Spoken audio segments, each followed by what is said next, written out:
Welcome to story time with Asma. بسم اللہ الرحمن الرحیم۔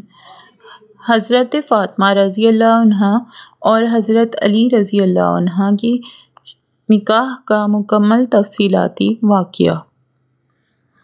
جناب فاطمہ رضی اللہ عنہا پیغمبر خدا صلی اللہ علیہ وسلم کی بیٹی اور اپنے زمانے کی ممتاز خواتین میں سے تھیں۔ جمال ظاہری اور روحانی و اخلاقی اقدار اپنے والدین سے ورثہ میں پایا تھا۔ رسول اللہ محمد صلی اللہ علیہ وسلم کی دختر ہونے کی وجہ سے آپ کی ذات اقدس قریش و باعظمت شخصیات اور دولت مند حضرات کی نگاہوں میں مرکز توجہ تھی۔ بعض حضرات نے اپنے لیے رشتہ تک بھیجا مگر رسول اللہ بالکل پسند نہیں فرماتے تھے، مگر اس طرح فرما دیتے تھے کہ ان حضرات کو پتہ نہ چلے کہ حضرت صلی اللہ علیہ وسلم ان سے خفا ہیں۔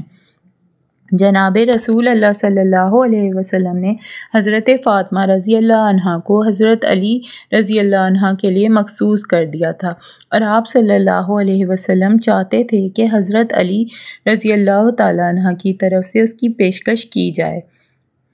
اصحاب پیغمبر صلی اللہ علیہ وسلم نے یہ محسوس کر لیا تھا کہ پیغمبر خدا کا دل چاہتا ہے کہ حضرت فاطمہ رضی اللہ عنہ کا عقد حضرت علی رضی اللہ عنہ سے کر دیں، لیکن حضرت علی کی طرف سے اس کی پیشکش نہیں ہو رہی تھی۔ ایک دن جناب عمر رضی اللہ عنہ، ابو بکر رضی اللہ عنہ، سعد بن معاذ وغیرہ ایک گروہ کے ساتھ مسجد میں بیٹھے ہوئے تھے۔ جناب ابو بکر رضی اللہ عنہ نے کہا، حضرت فاطمہ رضی اللہ عنہ کی نسبت کے لیے رسول اللہ صلی اللہ علیہ وسلم نے کسی کی بھی درخواست منظور نہیں کی، اور رسول اللہ صلی اللہ علیہ وسلم نے فرمایا کہ حضرت فاطمہ رضی اللہ عنہ کا شوہر منتخب کرنا اللہ کے ہاتھ میں ہے۔ ابھی تک حضرت علی رضی اللہ عنہ کی طرف سے جناب پیغمبر کی خدمت میں حضرت فاطمہ رضی اللہ عنہ سے رشتہ نہیں مانگا۔ شاید میں سمجھتا ہوں کہ حضرت علی رضی اللہ عنہ کی طرف سے اس اقدام کا نہ کرنے کی وجہ اس کا تہی دست ہونا ہے۔ میں یہ سمجھ سکتا ہوں کہ اللہ اور پیغمبر نے حضرت فاطمہ رضی اللہ عنہ کو حضرت علی رضی اللہ عنہ کے لیے معین کر رکھا ہے۔ جناب ابو بکر رضی اللہ عنہ نے جناب عمر رضی اللہ عنہ اور سعد رضی اللہ عنہ سے کہا، اگر تم لوگ چاہتے ہو تو ہم مل کر علی رضی اللہ عنہ کے پاس چلیں اور ان کے سامنے اس موضوع کو پیش کریں، اور اگر وہ شادی کرنے کے طرف مائل ہوں اور تہی دست کی بنیاد پر وہ شادی نہ کر رہے ہوں تو ہم ان کی مدد کریں گے۔ آپ تینوں حضرات حضرت علی رضی اللہ عنہ کے گھر آئے، مگر انہوں نے آپ کو وہاں نہیں پایا۔ معلوم ہوا کہ آپ ایک انصاری کے باغ میں اونٹ کے ذریعے ڈول کھینچ کر خرمے کے درختوں کو پانی دے رہے تھے۔ تینوں اصحاب حضرت رضی اللہ عنہ کے پاس آئے اور آپ سے فرمایا کہ کہاں سے آ رہے ہیں اور میرے پاس کس غرض سے آئے ہو؟ جناب ابو بکر صدیق رضی اللہ عنہ نے کہا، یا علی، تم کمالات کے لحاظ سے ہر ایک سے بالا تر ہو۔ ہم سب آپ کے مقام و رتبہ جو رسول اللہ صلی اللہ علیہ وسلم کو آپ سے ہے اس سے آگاہ ہیں۔ بزرگان اور اشراف قریش حضرت فاطمہ رضی اللہ عنہ کی خواستگاری کے لیے جا چکے ہیں، لیکن تمام لوگوں کی باتوں کو پیغمبر اکرم صلی اللہ علیہ وسلم نے رد فرمایا ہے اور یہ فرمایا ہے کہ جناب فاطمہ رضی اللہ عنہ کا شوہر معین کرنا خداوند عالم کے ہاتھ میں ہے۔ ہم گمان کرتے ہیں کہ خدا اور اس کے رسول نے جناب فاطمہ رضی اللہ عنہ کو آپ کے لیے مخصوص کیا ہے۔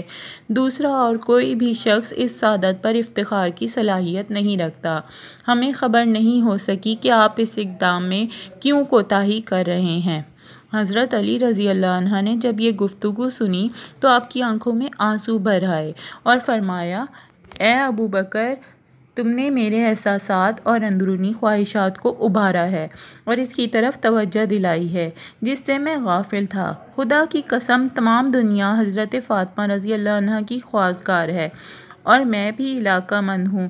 جو چیز مجھے اس اقدام سے روکے ہوئے ہے وہ فقط میرا خالی ہاتھ ہونا ہے۔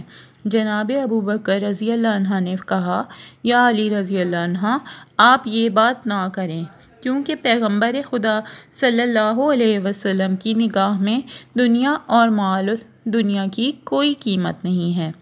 میری رائے ہے کہ جتنی جلدی ہو سکے آپ اس کام میں اقدام کریں اور جناب فاطمہ رضی اللہ عنہ کی خواستگاری کی درخواست دیں۔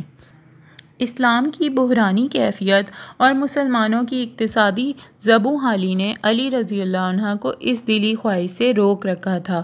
حضرت علی رضی اللہ عنہ نے جناب ابو بکر رضی اللہ عنہ کی پیشکش پر تھوڑا سا غور کیا اور اس معاملے کے تمام اطراف اور جوانب پر غور کر کے ایک طرف آپ کا خالی ہاتھ ہونا اور اپنی اور تمام مسلمانوں کی اقتصادی زبوں حالی اور عمومی گرفتاری دیکھ رہے تھے، اور دوسری طرف یہ بھی جان چکے تھے کہ آپ کے ازدواج کا وقت آ پہنچا ہے، کیونکہ آپ کی عمر 21 سال یا اس سے زائد ہو چکی ہے۔ انہیں اس عمر میں شادی کرنی ہی چاہیے اور حضرت فاطمہ رضی اللہ عنہ جیسا رشتہ بھی نہ مل سکے گا۔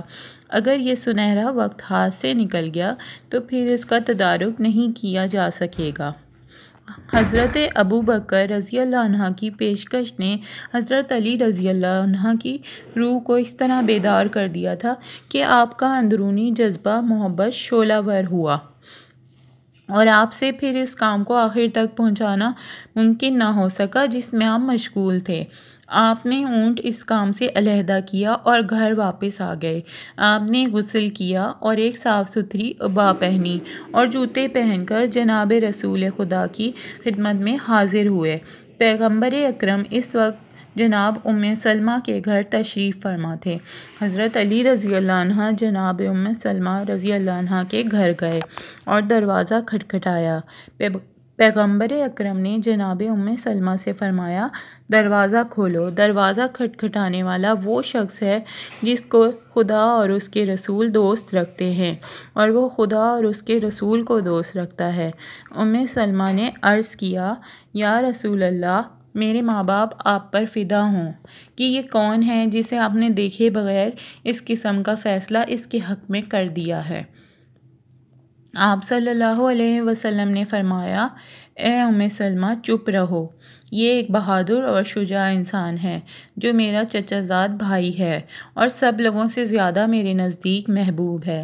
جناب ام سلمہ اپنی جگہ سے اٹھیں اور گھر کا دروازہ کھول دیا۔ حضرت علی رضی اللہ عنہ گھر میں داخل ہوئے اور سلام کیا اور پیغمبر خدا کے سامنے بیٹھ گئے، اور شرم کی وجہ سے سر نیچے کیے ہوئے تھے اور اپنے ارادے کو ظاہر نہ کر سکے، اور تھوڑی دیر تک یوں ہی چپ رہے۔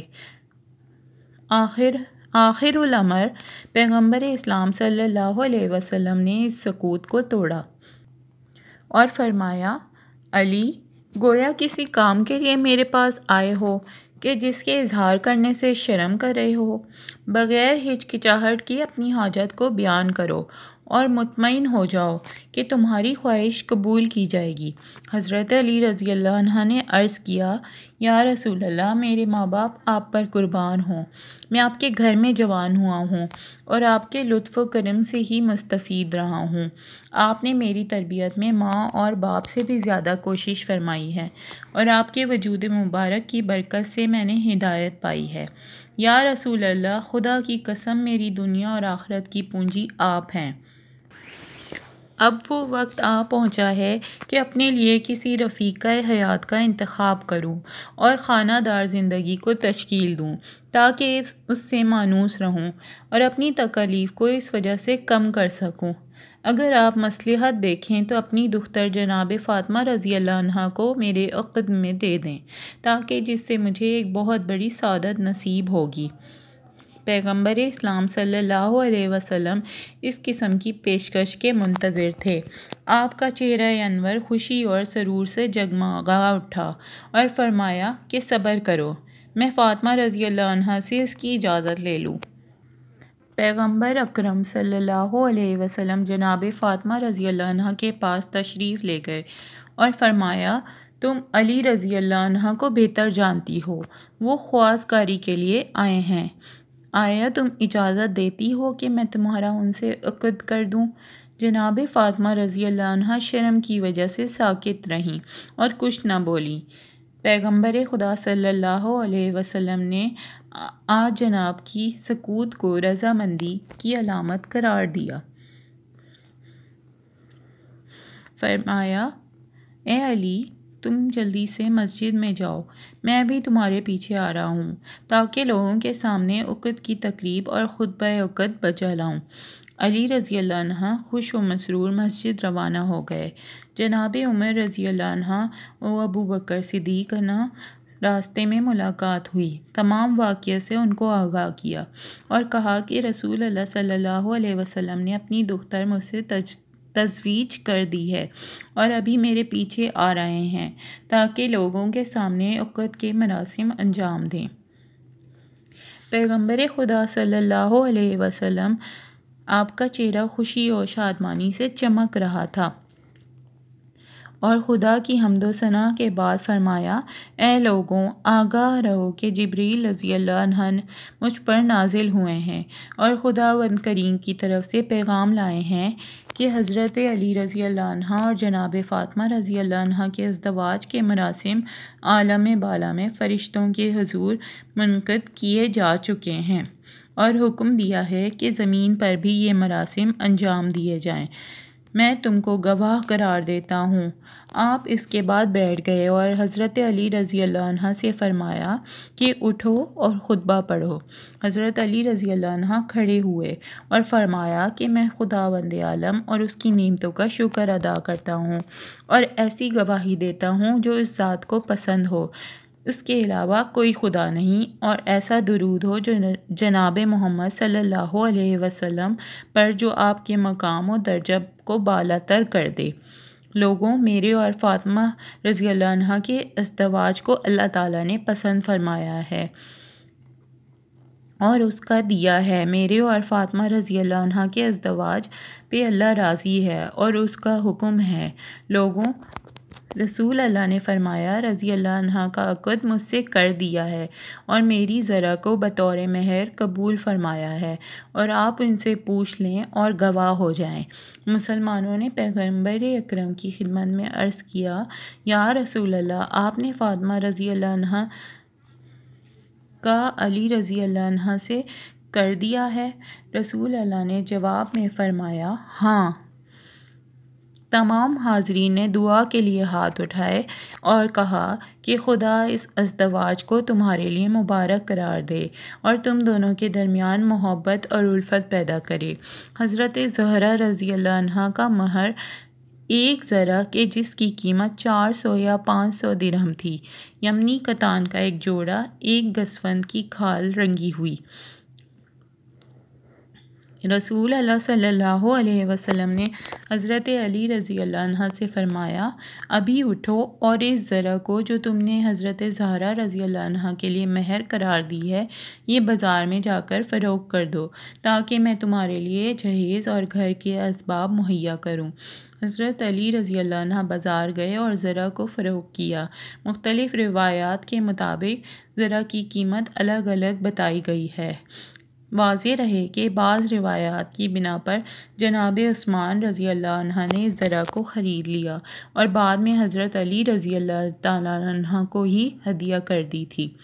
حضرت علی رضی اللہ عنہ زرع کی قیمت لے کر پیغمبر اکرم کی خدمت میں پیش کر دی۔ آپ صلی اللہ علیہ وسلم نے جناب ابو بکر رضی اللہ عنہ، سلمان فارسی رضی اللہ عنہ اور حضرت بلال رضی اللہ عنہ کو بلوایا اور کچھ درہم انہیں دے کر فرمایا کہ اس مقدار سے جناب فاطمہ رضی اللہ عنہ کے لوازمات اور اسباب زندگی خرید کر لاؤ، اور اس میں سے کچھ درہم حضرت اسما کو دیے اور فرمایا کہ اس سے عطر اور خوشبو مہیا کرو، اور جو درہم باقی بچے وہ جناب ام سلمہ کے پاس رکھ دیے گئے۔